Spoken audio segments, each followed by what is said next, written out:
Olá pessoal, tudo bem? Vamos então conversar um pouquinho sobre personalidades de Áries. Eu escolhi incluir isso no Bússola Cósmica porque eu acho que olhar um pouquinho para a vida de pessoas com Áries ou Marte muito forte no mapa, sejam arianos mesmo, pessoas que nasceram com o Sol em Áries ou com muitos planetas em Áries, eu quero falar um pouquinho sobre personalidades históricas. Eu não vou nem dizer famosas, porque algumas delas definitivamente não são famosas, mas talvez devessem ser. Pessoas que tiveram contribuições e eu acho que na maior parte das vezes elas cumpriram a luz de Áries, né? Elas inovaram, elas foram ousadas dentro daquilo que elas se propuseram na vida, elas foram pioneiras. A pessoa que a gente vai falar hoje, além de tudo isso que eu falei agora, também era um competidor, né? Ele era um esportista e talvez tenha sido o maior esportista de todos os tempos, internacionalmente reconhecido. Claro que eu estou falando aí de um ariano muito famoso, o Ayrton Senna. E eu vou colocar aqui do lado o mapa de nascimento dele para vocês olharem, se vocês quiserem também. A gente pode ver, e eu vou olhar para baixo, porque eu tô vendo o mapa bem aqui embaixo, tá?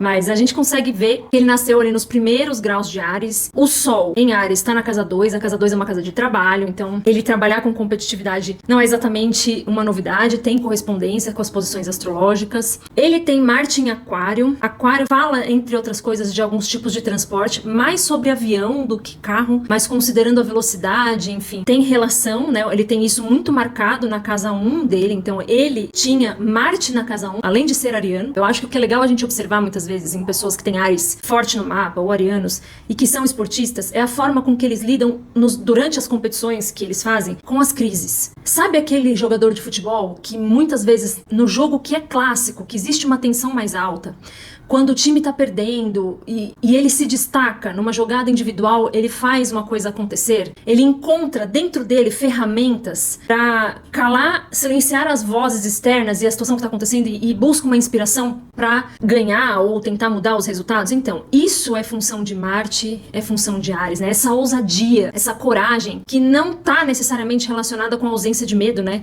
Coragem e medo não são coisas opostas. A gente, quando tem coragem, a gente tem determinadas ações, mas com medo mesmo. Ou seja, ela é um pouco instintiva, ela não passa muito pelo racional, né? Se eu parar e fazer os cálculos, cara, eu dou esse jogo por perdido, eu dou essa corrida por perdida, no caso do Senna. Além dele ter essas posições muito fortes em Áries, que eu falei, ele tem a Lua e Saturno em conjunção no signo de Capricórnio. Então ele era um cara altamente focado, disciplinado é a palavra certa, um cara totalmente voltado pro profissional, muito ambicioso, né? Então, estar na casa 12 é um ponto à parte nessa questão, mas o fato de estar em Capricórnio e Áries, eles têm uma relação interessante, porque Marte é exaltado em Capricórnio, é uma posição muito favorável para ele, né? Não é à toa que grandes guerreiros ou grandes esportistas, grandes líderes em geral, eles têm sempre Capricórnio ou Saturno muito bem marcados, porque exige resiliência, né? Para você sair vitorioso, não basta só você ser impulsivo. Você tem que ter aprendido aquela técnica, seja o que for que você faz, ao ponto dela ser instintiva. Eu faço tantas vezes essa dança, eu faço tantas vezes esse movimento de arte marcial, ou eu dirijo tantas vezes o meu carro de Fórmula 1, como era o caso do Ayrton Senna, tantas vezes. Eu domino tanto essa ferramenta que eu tomo decisões de forma instintiva e o fato dessas decisões serem assertivas, rápidas, na hora certa, me torna um vitorioso. Mas para isso eu preciso ter muita prática. Então essa relação de Capricórnio com Áries é muito legal de observar no mapa dele. O Ayrton Senna já escolheu um esporte que, apesar de ter equipes, era mais individual, e ele se destacava individualmente.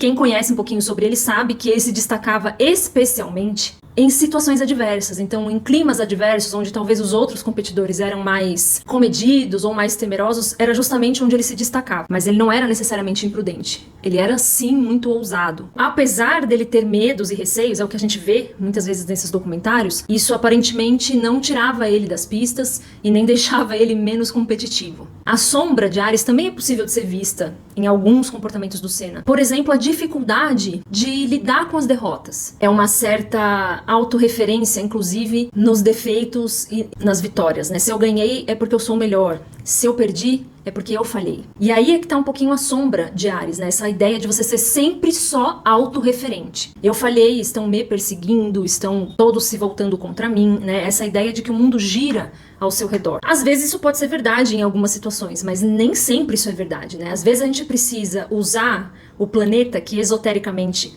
que é o regente esotérico de Áries, que é Mercúrio, a gente precisa usar o racional, se afastar um pouquinho da coisa do passional, do quente ali, e realmente estudar, no caso do Senna, a corrida e reconhecer que naquele momento talvez o adversário tomou decisões melhores. Naquele momento, talvez o adversário foi melhor. Esse é o segredo para a sombra de Áries. E vamos lembrar que todos nós temos Áries em algum lugar do nosso mapa.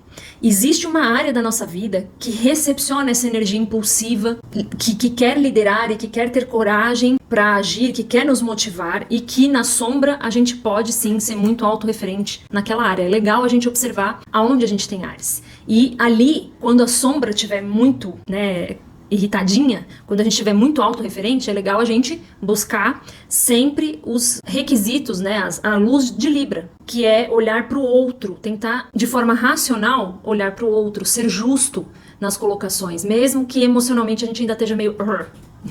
Então é isso, pessoal. Espero que vocês tenham gostado da gente conversar um pouquinho sobre uma personalidade de Áries e até o próximo vídeo.